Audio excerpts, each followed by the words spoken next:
ये हमार सोना तू ऐसे काहे करत लड़की समझावे और का कहे सीधा साधा पारा तू ता फास जइही बहो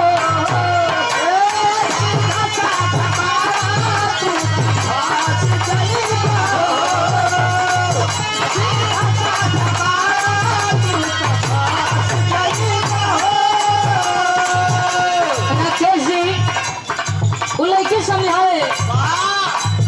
कि दिलवा के ऊपरी करी घास जइबा घास जइबा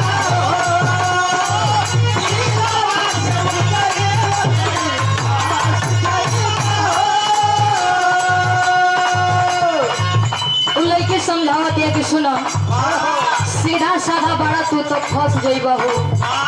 आ दिलवा के भीतर ही ओकरे बस जइबा हो लड़की और का कहे कि भाग्य पड़ी तोहरा के करमाई ऐसन गलतिया राजा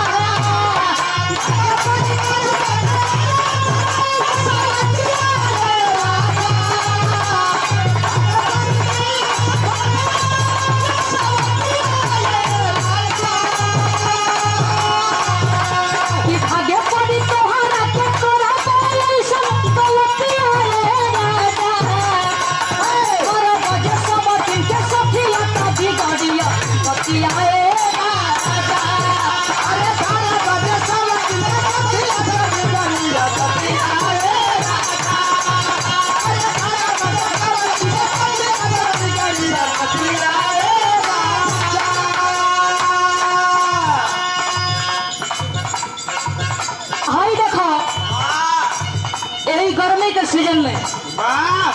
शहीद का महीना बा बड़ा लूह लागता कौन मेहरा